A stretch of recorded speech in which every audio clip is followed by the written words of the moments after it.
Muchísimas gracias, Wency. Otro gusto saludarte, que me gusta verte por ahí. Encantado de saludarles a todas y a todos. Pues bueno, pues vamos a darle que podamos aprovechar el tiempo. Yo estoy muy contento de poder reunirme con ustedes para comentar sobre un tema que, bueno, yo he estudiado, he investigado durante muchos años, y bueno, no solo yo, sino también la Fonoteca Nacional de México, se los decía en la ocasión pasada, un tema que hemos cultivado, un género que hemos cultivado, que es el género del paisaje sonoro. Eh, no solo porque es interesante para quienes están, justamente interesados, valga la redundancia, en las maneras, en las diferentes posibilidades del lenguaje sonoro, sino porque también el género del paisaje sonoro nos ofrece una ventana abierta, si se puede decir así, a la memoria sonora, a la memoria aural. Los registros de lo que llamamos paisaje sonoro pueden formar parte de los acervos y de los archivos culturales de una comunidad, de una sociedad y de un país, en toda su diversidad y en toda su riqueza.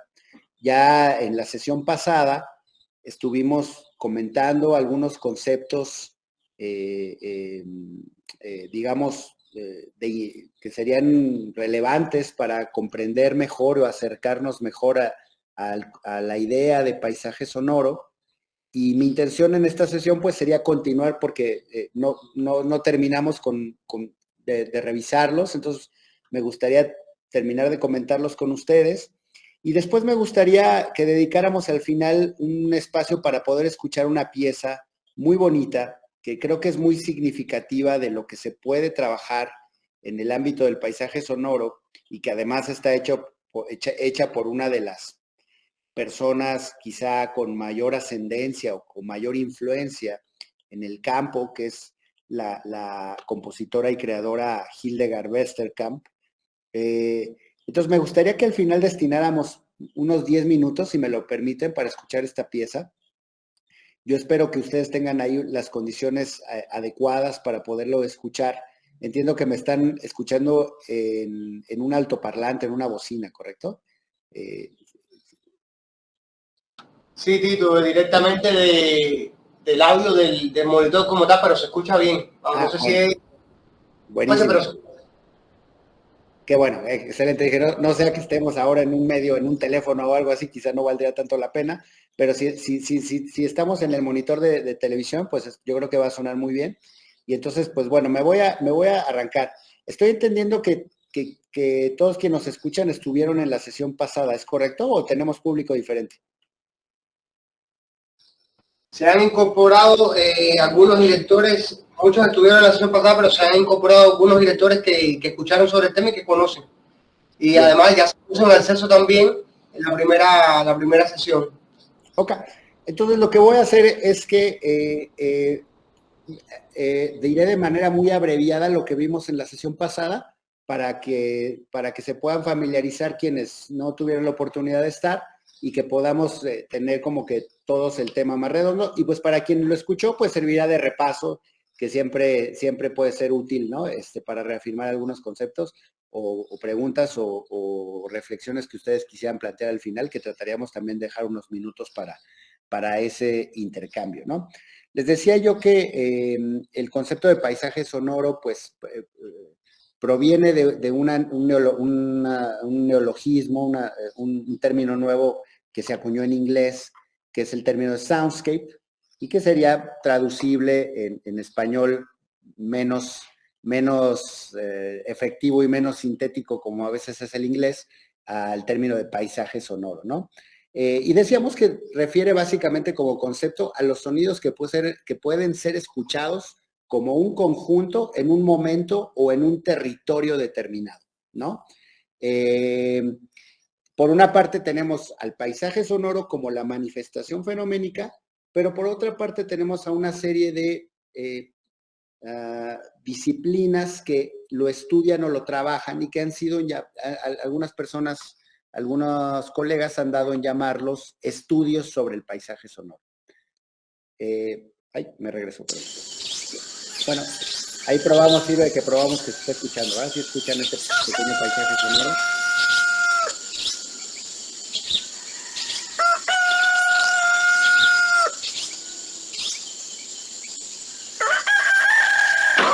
¡Esta! ¡Pega, pega, pega, pega! ¡Pega, pega, pega, pega! ¡Show, show, show, show, show!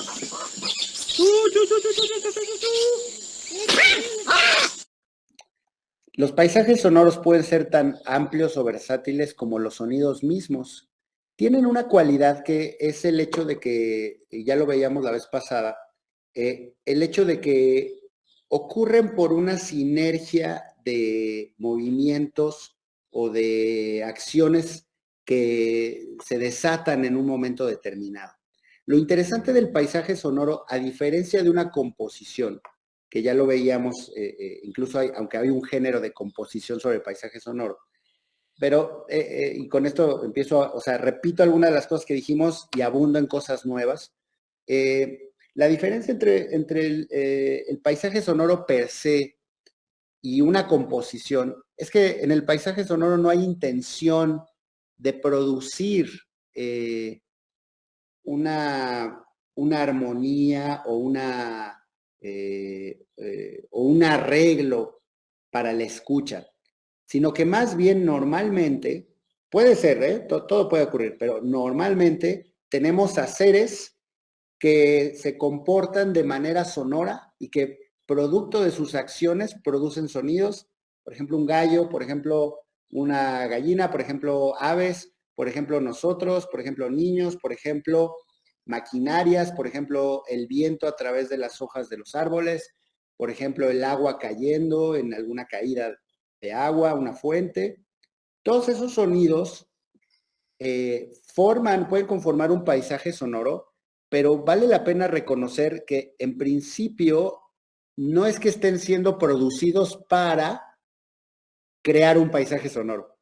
No hay una intencionalidad sonora en su producción.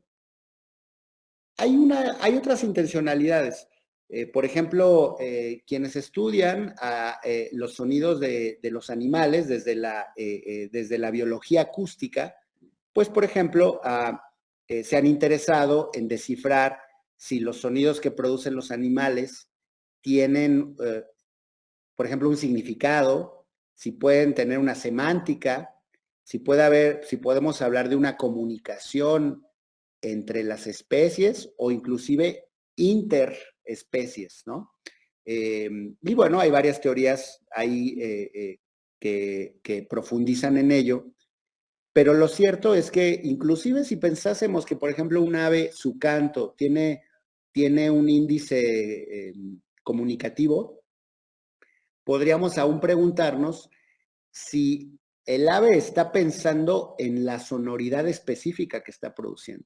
A lo mejor el caso del ave sería quizá el más emblemático, porque quizá un ave sí, hay estudios en los que se ha identificado que cambian los cantos y las vocalizaciones de las aves para producir un efecto diferente, o por ejemplo cuando estamos en una época de reproducción o cuando estamos en una época en alguna diferente época o diferente momento del propio desarrollo del animal, y entonces se produce una vocalización distinta, ¿no? Pero normalmente la mayoría de los sonidos, por ejemplo, el sonido que produce la fuente del agua, se produce por la física, por la materia, por la constitución de estos objetos, pero no es que haya habido un intento de que ese sonido fuese, por ejemplo, agradable a la escucha o relajante o tranquilizante, como alguien lo podría atribuir. Es algo que ocurre, la interpretación y digamos, la condición estética que hacemos hacia estos sonidos que componen el paisaje sonoro es posterior a ellos mismos, proviene de la escucha. Y es por eso que ya decíamos en la sesión pasada, que hay una correlación entre sonido y escucha. Está el sonido que ocurre, pensando que nosotros somos los escuchas, está el sonido que ocurre fuera de nosotros en un entorno o paisaje, como le estuvimos llamando, y luego está una escucha que se vincula o se relaciona con ello y le intenta dar sentido, o no. Muchas veces en nuestra vida cotidiana, los sonidos de la ciudad, por ejemplo, no estamos alertas de ellos en un sentido estético. Si acaso estamos alertas de ellos en un sentido de protección o de supervivencia, porque más te vale escuchar el sonido del almendrón para que no te vaya a atropellar, ¿no? Pero no es que tú estés concentrada o concentrado en el sonido tan peculiar que hace el motor.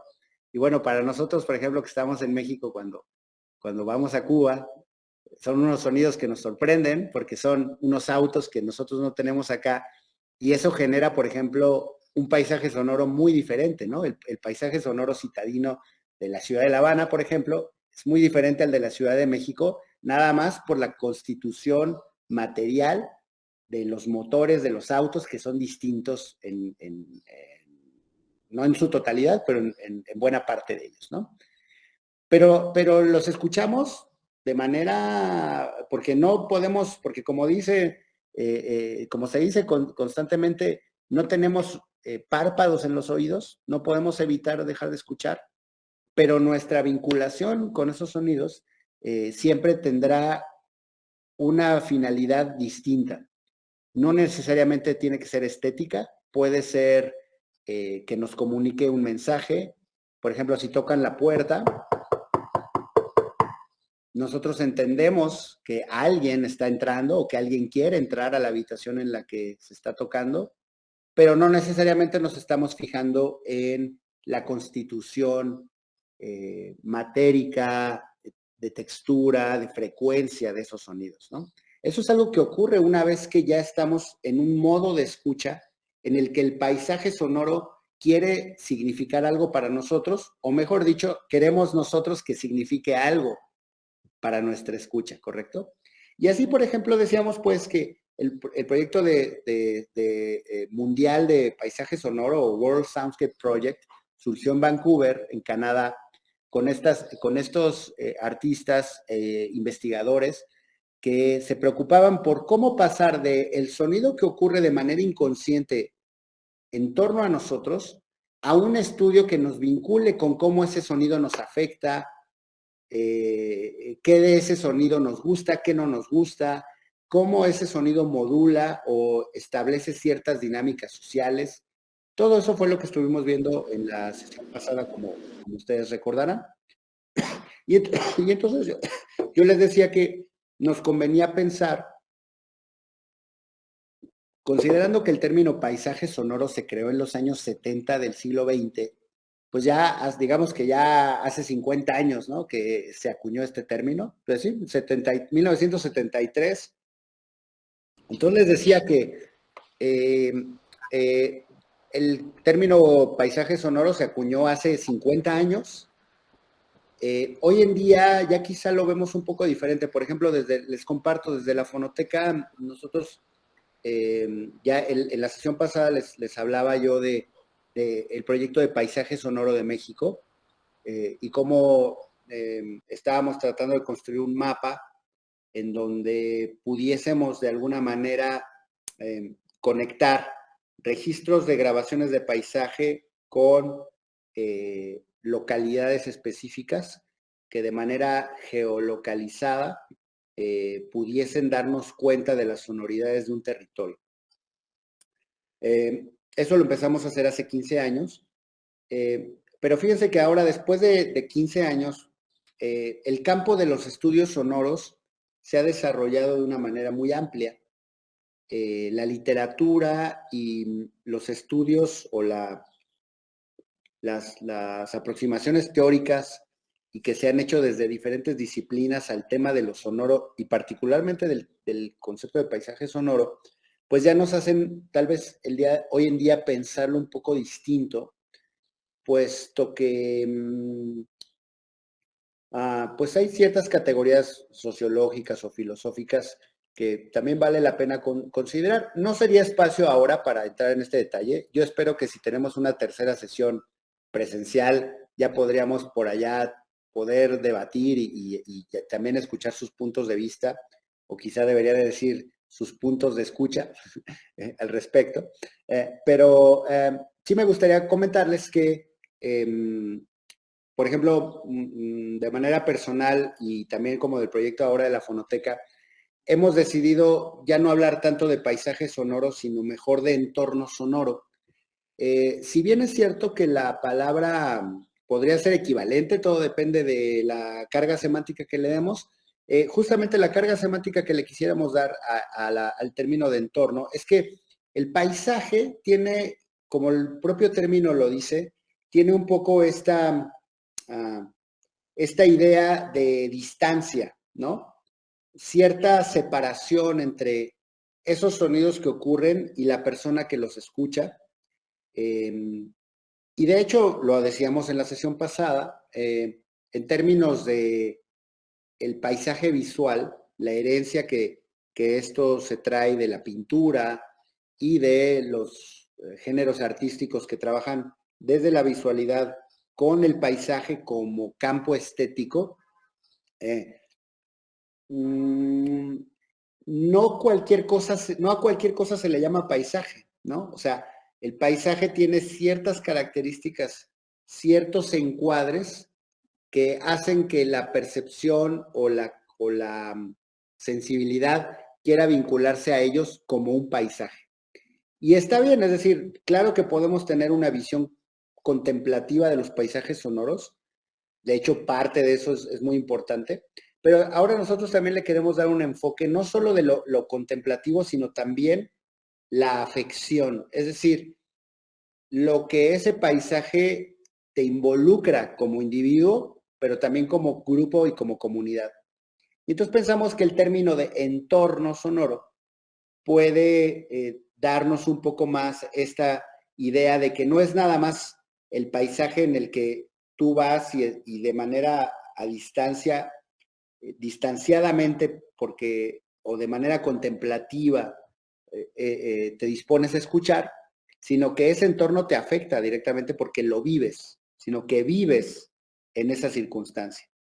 Entonces, por ejemplo, el ejemplo que les decía yo hace rato de los almendrones, pues es que esos sonidos son sonidos con los que habitas en la cotidianidad, ¿no? Aquí nosotros tenemos lo que le llamamos los microbuses, que son también estos grandes buses de pasajeros, pero que son muy, muy antiguos ya y que hacen unos sonidos muy peculiares, normalmente escandalosos, y que además son manejados por sus conductores de manera muy atrevida, por no decir salvaje, ¿no? Y entonces el habitante de la Ciudad de México se tiene que cuidar también de esos autos, pero además esas sonoridades producen un paisaje sonoro que a lo mejor no necesariamente es un paisaje muy contemplativo, ¿no? Sino que tienen esa carga como de violencia y como de apuro y de ritmo de la ciudad, que justamente el concepto de entorno sonoro nos permite estudiarlo en esa sensación más vivencial. Ese es un poco el apunte que les quería hacer. Disculpen si no quisiera ser demasiado teórico, pero son reflexiones que me parece interesante compartir con ustedes. Hablábamos también pues de la ecología acústica y de los estudios del paisaje sonoro, como desde esta perspectiva de ecosistema, la idea es que lo sonoro forma parte de la interacción entre los seres vivos que habitan en un territorio determinado. Y entonces la ecología acústica pues se encarga de estudiar esas relaciones justamente y también sobre llamar la atención cuando hay esos desequilibrios acústicos, ¿no? Que puede tener efectos en la salud, pero que también puede denotar, ya lo decíamos, relaciones de poder o tensión en la convivencia social. Por ejemplo, ¿qué pasa cuando mi vecino o yo mismo pongo un altavoz a todo volumen hacia afuera? de mi casa, ¿no? Genero un espacio sonoro, un entorno sonoro en el que, por un acto de voluntad, estoy determinando lo que los demás tienen que oír y escuchar. Eso por sí mismo puede valorarse de diferentes maneras. Todo depende de lo que genera en la interacción y en el entorno. El problema del ruido, ¿no? Como normalmente se le llama, es un tema que surgió concomitante al tema del paisaje sonoro. Normalmente como de una manera, digamos, condenatoria o moralista, si quisiéramos decirlo así, ¿no? Es decir, hay sonidos buenos, hay sonidos agradables y hay sonidos malos y hay sonidos que perjudican, y esos sonidos que perjudican hay que extirparlos o hay que controlarlos, ¿no? Es un poco la mecánica. Yo no sé allá en Cuba cómo sea. Aquí en México, por ejemplo, tenemos una ley, o sea, está reglamentado el nivel de intensidad que pueden tener los sonidos. Imagínense ustedes que el máximo nivel permitido de manera diurna es de 65 decibeles. Si hay ingenieros de acústica aquí entre la audiencia, pues ustedes saben que 65 decibeles no es mucho. Quizás sea el sonido con el que ustedes me estén escuchando ahí en el salón. Es el sonido un poco más alto de una conversación o de una conversación dicha a buena voz, digamos, ¿no? Pero entonces quiere decir que cualquier sonido que pase de esos 65 decibeles está infringiendo la ley, ¿no? Entonces nosotros tenemos un problema con esa legislación, pues porque es una legislación que no está totalmente acorde a la fenomenología de los paisajes sonoros para los que fue creada. Entonces, para legislar, ese es un punto de vista que pongo a su consideración, pero que quizá pueda ser de su interés. Para legislar sobre políticas de el ruido o de cuidado ambiental, es muy importante que detrás de ello haya un estudio del paisaje sonoro. Y ese estudio debería de comportar una comprensión. Y la comprensión pasa por entender que las manifestaciones sonoras, regreso a lo que decía al inicio, las manifestaciones sonoras que ocurren en un entorno tienen diferentes causalidades y diferentes modos de ocurrencia. Lo interesante es que los sonidos siempre tienen una razón. Para quienes hacemos paisaje sonoro y fonografía del paisaje sonoro, eso es interesante porque cada sonido tiene un motivo, aunque ese motivo sea inmotivado, si me permiten decirlo así con esa paradoja.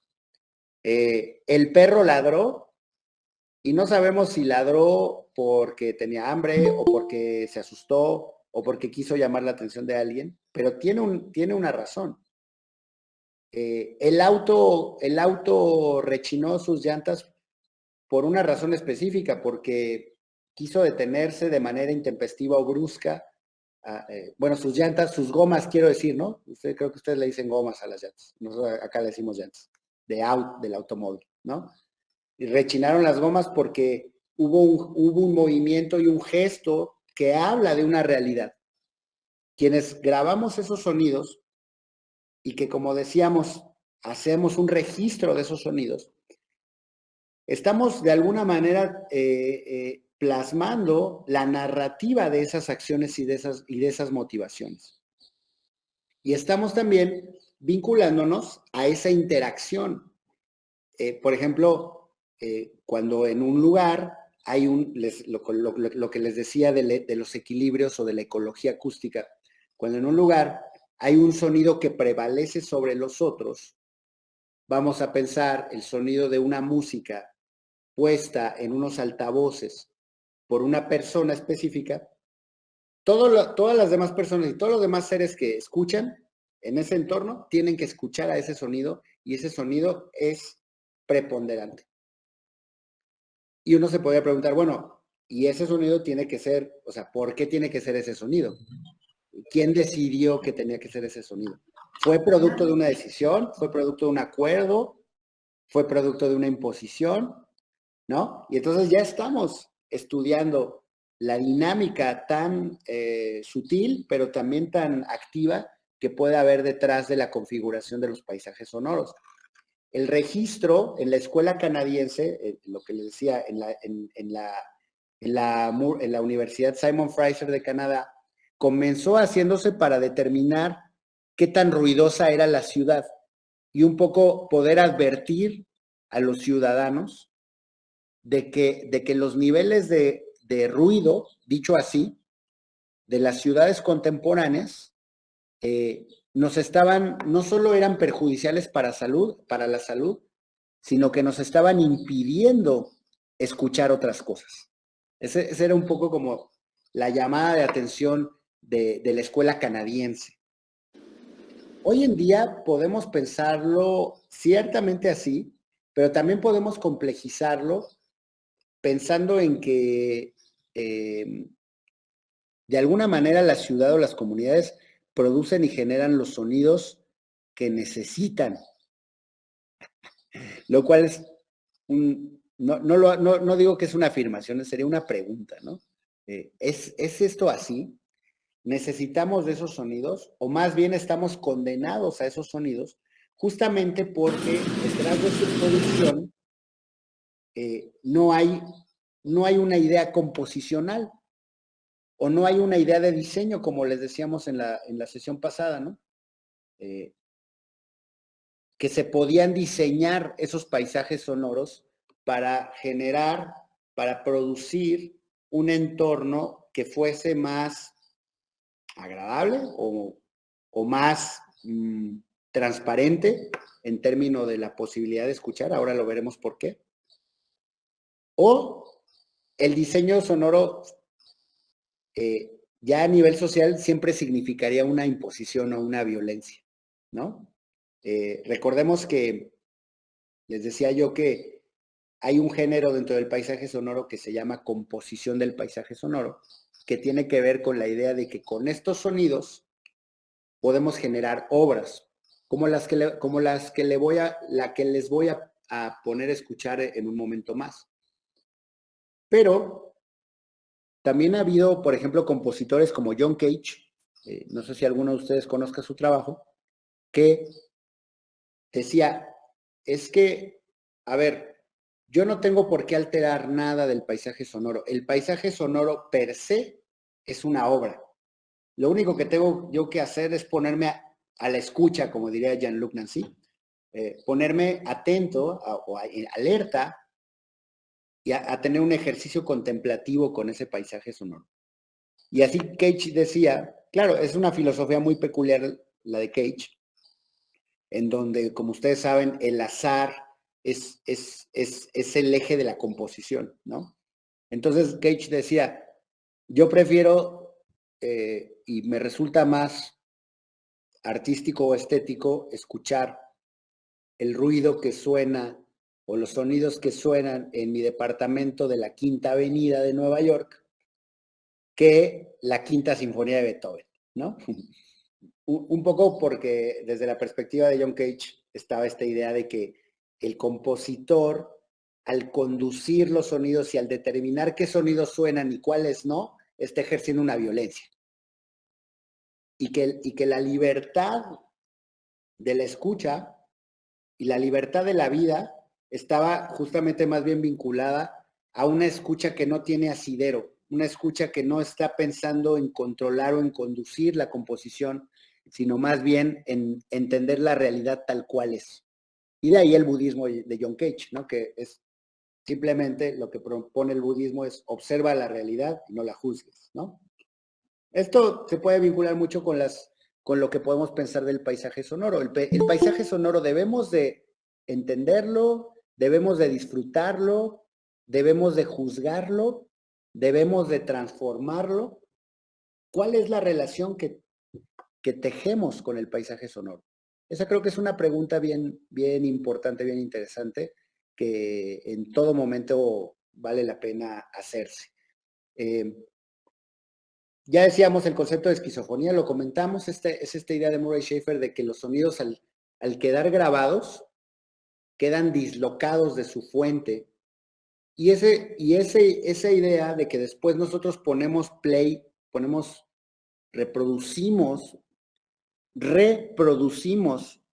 un registro sonoro, nos conecta y al mismo tiempo nos disloca totalmente del paisaje sonoro que registró.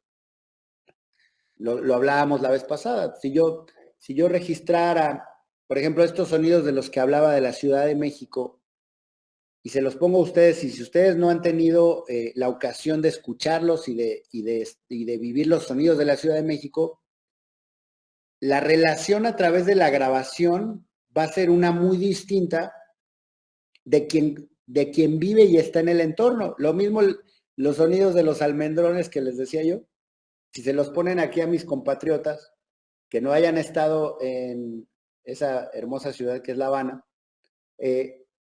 no lo van a entender de la misma manera. Y la vinculación hacia el registro, que es a través de los micrófonos, se empieza a volver una mediación en donde por una parte es una barrera, pero por otra parte es la entrada al arte.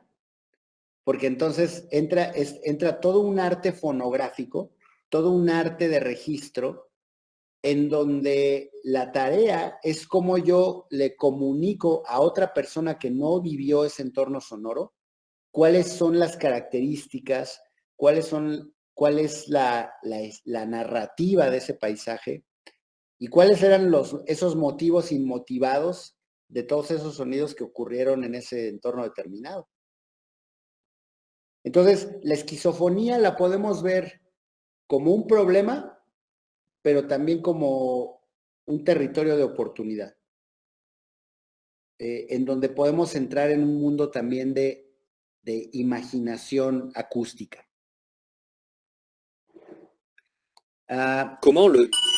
Entonces, aquí más o menos nos quedamos la vez pasada. Simplemente diré algunos términos más para pasar a la grabación. Me quedan 7 minutos aproximadamente para decirles unos términos más. Y luego quiero que escuchemos esta grabación a ver a ustedes qué les parece. Bueno, cuando hablamos de evento sonoro, simplemente es una manera de hacer análisis, ¿no? Pero podemos pensar en simplemente cualquier sonido o un grupo de sonidos que podemos identificar, ya sea en un paisaje sonoro o en una grabación. Y eso nos puede servir para diferentes formas de análisis o de vinculación. Escucho alguien que martilla un metal a lo lejos y eso puede significar muchas cosas dependiendo de cómo yo construyo la narrativa fonográfica. Luego está el concepto de objeto sonoro. Este es un poco más complicado. A lo mejor ustedes lo conocen. Es muy socorrido. Fue creado por Pierre Schaeffer en los años 50 del siglo pasado. Y tenía, solo me detendré aquí brevemente. Si quieren ya después podemos abundar más en ello. Pero el concepto de objeto sonoro en principio refería a la idea de que a partir de la grabación nosotros obtenemos un nuevo objeto que ya no es el sonido mismo, sino es el objeto registrado, el objeto fijado, como decía Michel Chon. Y ese sonido fijado tiene una característica desde que comenzó la era fonográfica, que también, no sé si lo dije la vez pasada, pero eso siempre me gusta decirlo. Hay que ser conscientes de que la era fonográfica tiene 150 años de existencia. Desde que inició el fonógrafo de Edison, 1877 para acá. Eso es lo que existe en la humanidad, la posibilidad de grabar sonidos y después reproducirlos, ¿correcto? Entonces, el objeto sonoro es justamente ese nuevo objeto epistemológico que emerge de la grabación. Y una característica muy importante es esta capacidad de reproducirse. Entonces, lo que observaba Pierre Schaeffer, compositor francés y también creador de la Radio Nacional Francesa, y que les recomiendo mucho sus textos, que son verdaderamente lúcidos y brillantes. Aún creo que siguen bastante vigentes desde mi perspectiva. Planteaba que el objeto sonoro, la posibilidad de reproducirlo a través de una grabación, en ese tiempo eran discos, ¿no? Y ellos alteraban los discos para que formaran lo que hoy llamamos un loop, ¿no? Lo que ellos llamaban el sillón fermé o el surco cerrado. Entonces, hacían que el surco del disco volviera a coincidir para que la aguja regresara al mismo punto y entonces tú pudieras tener un sonido repetido innumerables veces, infinitas veces. Lo que hoy llamamos un loop, de hecho Pierre Schaeffer le podemos atribuir la invención de los loops, ¿no? Entonces, o de los bucles, ¿no? Como les dicen en España. Entonces, al tener este bucle o este sonido que se repite, algo ocurre con su escucha, que es que la escucha empieza a descubrir nuevas características morfológicas que no habría detectado en una primera instancia. Cada sonido tiene texturas, matices, envolventes, lógicas de comportamiento, dinámicas, timbres, color. Y como también hay otra característica del sonido que es temporal y que el sonido ocurre y su ocurrir es su mismo desvanecerse, conforme el sonido se está desvaneciendo y así conforme mis palabras se hablan, se van desvaneciendo y se las va comiendo el espacio para regresar de nuevo al silencio. Como el sonido es eso, es temporalidad, es difícil percibir de primera instancia, de primera escucha, toda esa gran posibilidad formal y de composición espectral que tiene en sí mismo cada sonido el que ustedes quieran. El sonido más sencillo es un sonido complejo, como lo saben ustedes los que sean técnicos de sonido ahí. Entonces, Pierre Schaeffer descubría que a partir de la idea de la fijación del sonido y su reproducción sin tener que detenerse, repetida, quiero decir, eso producía una nueva escucha que podía fijarse gracias a la repetición en todas estas características. Y a eso le llamó la escucha reducida. Reducida porque eso proviene de pues, un concepto de la fenomenología de Husserl, que es la reducción eidética. Pero bueno, ahí no me voy a detener porque eso sí ya sería entrar en otro territorio. Pero de ahí viene el concepto de escucha reducida.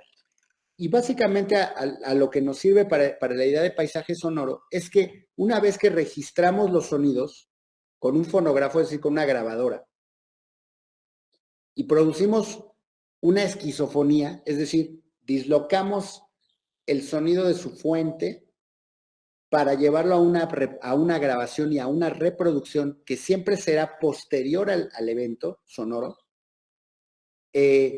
nosotros podemos ejercitar sobre esos sonidos una escucha reducida, una escucha que se concentre en la morfología de esos sonidos y que nos reporte todo un mundo nuevo de sonoridad.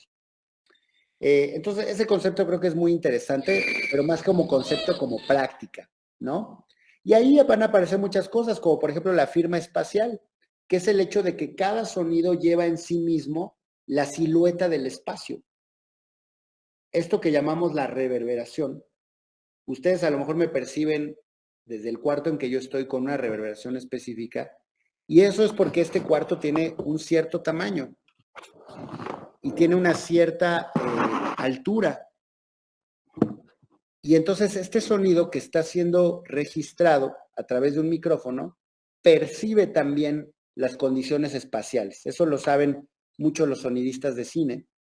Entiendo que habrá algunos entre ustedes, o de radio, porque cuando grabamos nos traemos el espacio en la grabación y a veces no lo queremos, ¿no? A veces lo queremos quitar y para eso creamos estudios de grabación.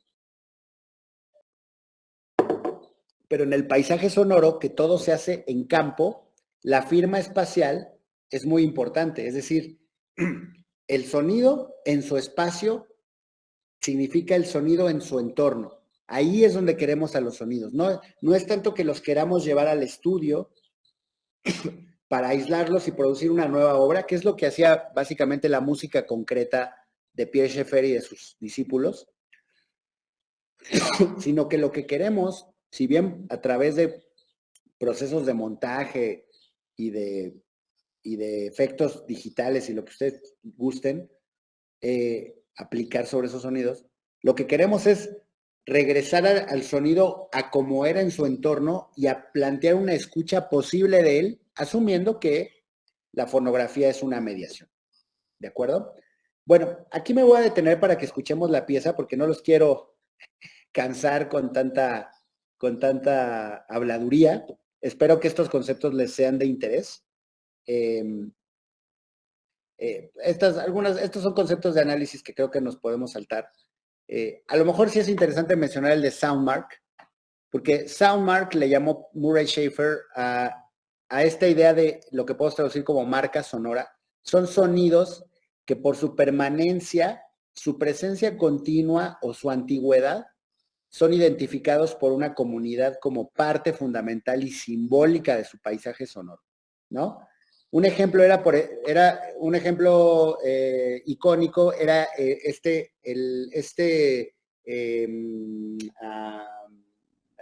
¿cómo se dice? Este silbato de niebla que estaba en el faro del puerto de Vancouver. Y era un sonido que ocurría, como ustedes saben, cuando hay niebla, no se puede ver el faro y entonces se lanza un sonido de un silbato muy fuerte, muy poderoso, para que los barcos puedan orientarse a llegar al puerto. Entonces, los habitantes del puerto de Vancouver vivieron toda su vida con ese sonido. Y llegó un punto en que un alcalde lo quiso quitar porque decía que era muy, muy ruidoso, que era estruendoso, que molestaba. Y surgió todo un activismo en torno a decir, no, es que ese sonido es parte de la comunidad. Si nos quitan ese sonido es como si nos quitasen parte de nuestro paisaje, ¿correcto? Entonces, eso también se vincula con el tema de patrimonio sonoro y de identidad cultural, ¿no? Lo digo de manera muy, muy, muy somera, porque son temas que requieren su densidad y su profundidad, pero creo que vale la pena mencionar. Y también la diferencia entre paisajes de alta fidelidad o baja fidelidad, que básicamente se refiere a la idea de que es un concepto también de Schaeffer, la idea de que cuando tenemos una condición de muchos sonidos compitiendo en un paisaje sonoro, eso produce, como ustedes lo saben, el fenómeno de enmascaramiento, y eso hace que entonces unos sonidos prevalezcan sobre los otros, y lo que hace es bajar la condición de audibilidad, ¿no? O sea, tenemos solo una saturación, pero poco espectro dinámico para percibir las diferentes fluctuaciones de los sonidos más tenues, que eso es un poco de lo que vamos a ver en la pieza de Hildegard Westerkamp, a la cual ya me voy a pasar para que nos dé tiempo. ¿Y qué es esta? Kids Beach. Entonces, les propongo que la escuchemos detalladamente. Como tiene un texto en inglés, por si alguien no le ayuda, les voy a poner la traducción para que puedan seguir lo que dice, porque creo que es interesante lo que dice Hildegard en su obra. Déjenme ver, ustedes me van a decir si pueden ver la traducción en pantalla. Ahí la ven, ¿verdad? Del lado izquierdo, espero que sea suficientemente grande para ustedes. Si no, díganme y lo intento hacer en un zoom más grande. Ahí, por ejemplo, ¿lo pueden leer bien? ¿O les queda muy lejos? Oye, Tito, yo creo que si se pudiese quitar las pantallas de los otros y poner como provisión total el Word, yo creo que podría verse mejor el texto. Sí, espérenme porque algo dice que ya se borró. Ah, sí, a ver. A ver si puedo. ¿Cómo puedo hacer esto? Es que yo lo tengo en toda mi pantalla completa. Tal vez ustedes lo podrían esconder, las pantallas de los demás, pero ustedes, porque yo no las puedo esconder. Pero lo puedo hacer un poco más grande y puedo irme moviendo. Ahí está un poco más grande. Es lo más grande que puede ser. ¿Les parece bien? Sí. Ahí, ya lo entendemos ahí. Dale, muy bien. Entonces, bueno, ahora me dicen si se escucha. Esto lo voy a poner desde... La pueden ver, esa pieza está en YouTube, ¿eh? Se llama Kids Beach. Es una caminata sonora. Les hablaré de la caminata sonora cuando terminemos, porque justo tenemos 10 minutos. Corre, me dicen si se escucha.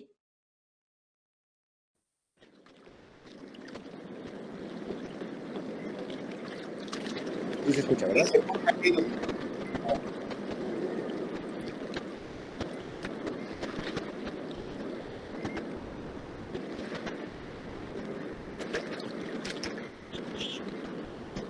It's a calm morning. I'm on Kids Beach in Vancouver. It's slightly overcast and very mild for January. It's absolutely wind still. The ocean is flat, just a bit rippled in places. Ducks are quietly floating on the water. I'm standing among some large rocks full of barnacles and seaweed. The water moves calmly through crevices. The barnacles put out their fingers to feed on the water. The tiny clicking sounds that you hear are the meeting of the water and the barnacles. It trickles and clicks and sucks and...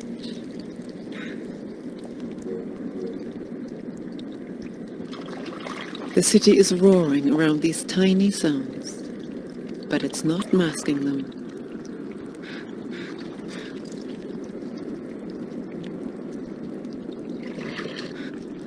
I could shock you or fool you by saying that the soundscape is this loud.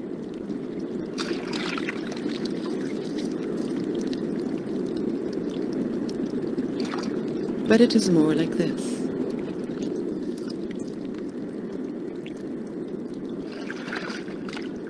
The view is beautiful. In fact, it is spectacular. So the sound level seems more like this. It doesn't seem that loud.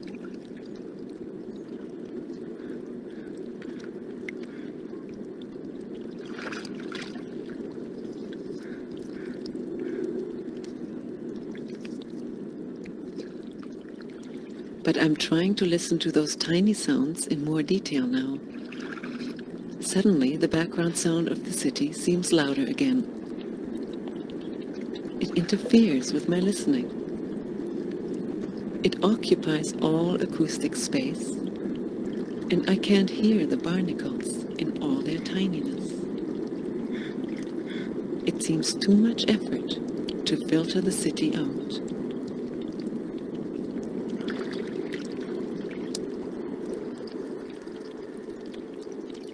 Luckily, we have bandpass filters and equalizers. We can just go into the studio and get rid of the city. Pretend it's not there. Pretend we are somewhere far away.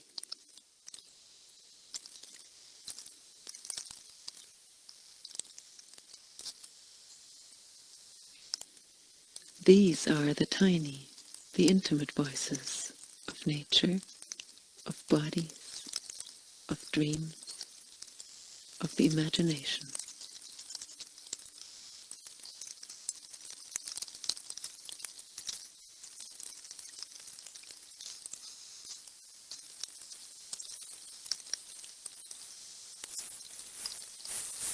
You're still hearing the barnacle sounds, and already they're changing. Alfred Tomatis says that high frequencies charge our brain and give us energy. I often hear these tiny sounds in my dreams. Those are the healing dreams.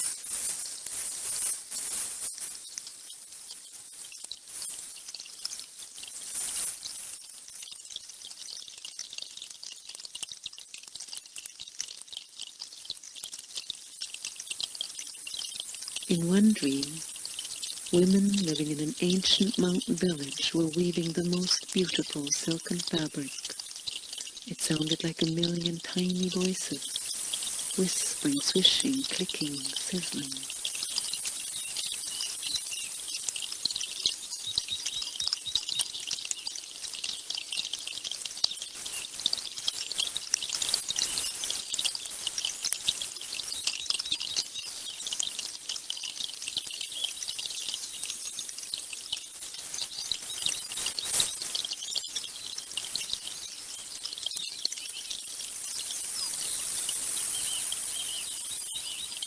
In another dream, when I entered a stone cottage, I entered a soundscape made by 4 generations of a peasant family sitting around a large wooden table eating and talking,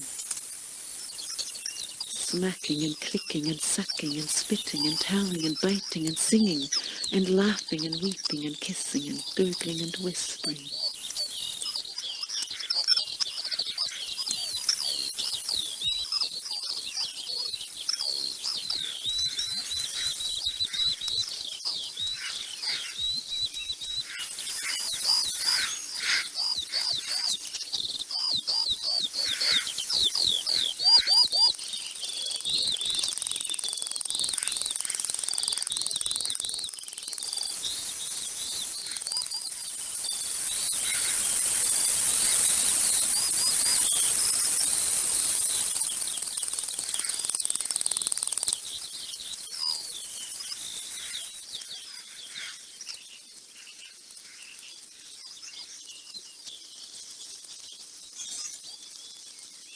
In another dream, I heard bullets tinkling, bouncing like tiny marbles.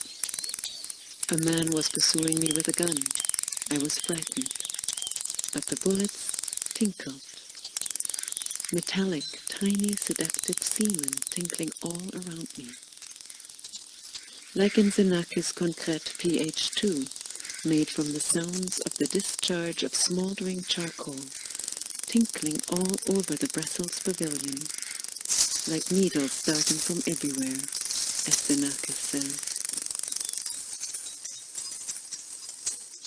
You can hear excerpts of that piece right now.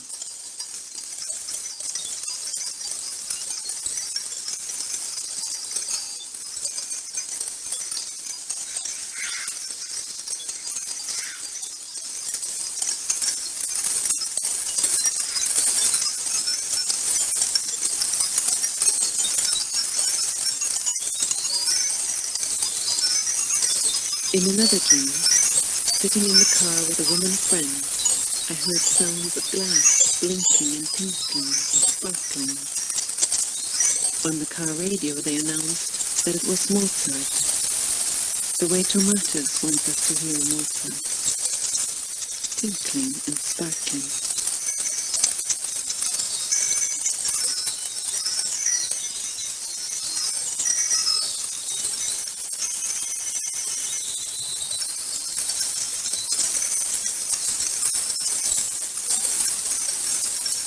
These were the healing dreams, energizing.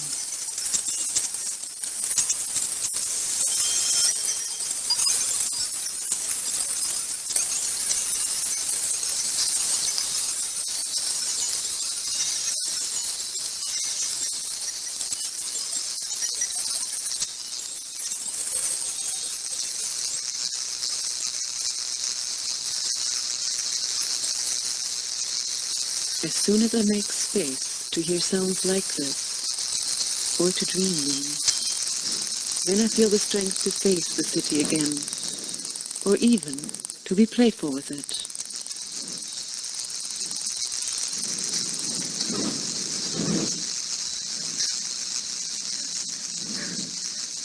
Play with the monster, then I can face the monster.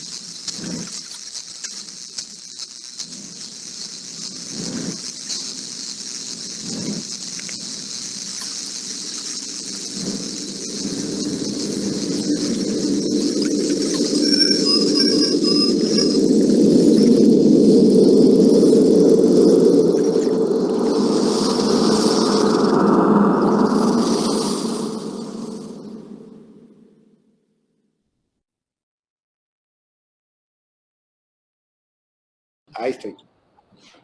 Ya, Ahora, bueno, sí. justo cuando terminó la pieza, terminó la sesión, así que estamos perfectamente sincronizados. Bueno, espero que les haya parecido interesante. Vamos ya a cerrar porque ya por el tiempo, pues ya sería el tiempo que habíamos pactado. Pero bueno, yo espero que esta pieza, simplemente decirles que, porque no lo dije, es una pieza de Hildegard Westerkamp, de 1989, que se llama Kids Beach, que es el nombre de la playa que ocurre en Vancouver. Hildegard Westerkamp es sobre todo conocida por ser la creadora o impulsora del concepto de caminata sonora y que tiene que ver con justamente hacer estos recorridos en territorios donde la persona simplemente está escuchando lo que ocurre a su alrededor, cómo se configura su entorno sonoro. Y esta obra que ella hace es un poco como tratar de relatar lo que ocurre en una caminata sonora, ¿no? Es decir, tratar de crear tanto una escucha, digamos, objetiva o volcada hacia el paisaje sonoro y sus sonidos, pero también una escucha subjetiva, una escucha incluso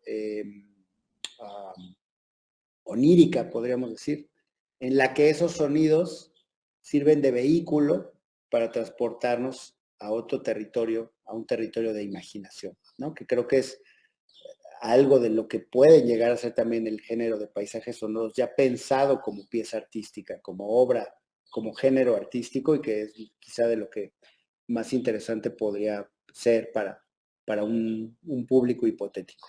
Entonces, pues, habiéndoles dicho esto y habiendo enumerado todos estos conceptos, que reconozco que lo tuve que hacer de una manera muy rápida y espero que no tan frágil, y reconociendo, como se los decía, que el tema es muy amplio y que de cada cosita que mencioné podríamos extendernos y que sería lo ideal porque también normalmente estas charlas es muy bueno que sean participativas porque tienen que ver con lo que cada quien escucha y el background y la proveniencia y la enunciación que son muy importantes. Pero bueno, es lo que hay, como se dice.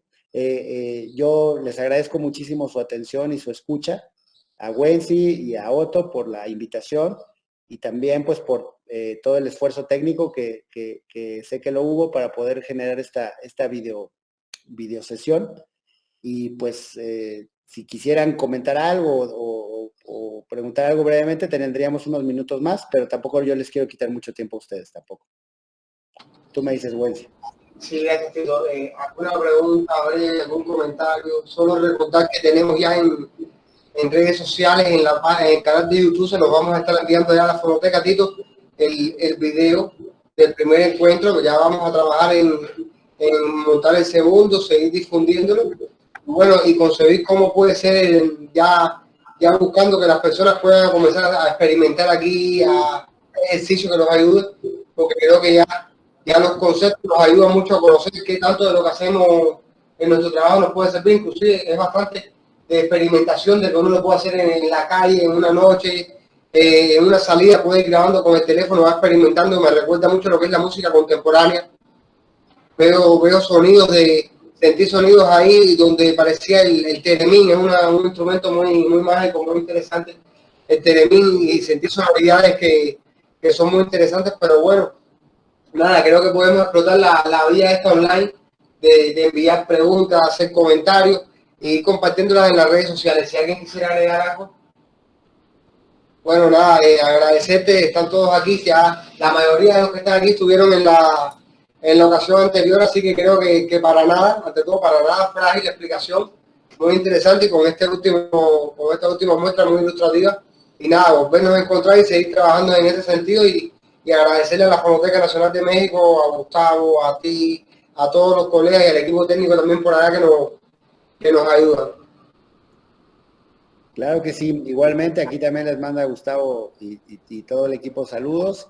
Pues les agradecemos mucho la oportunidad y pues encantados de poder seguir en comunicación y conversando.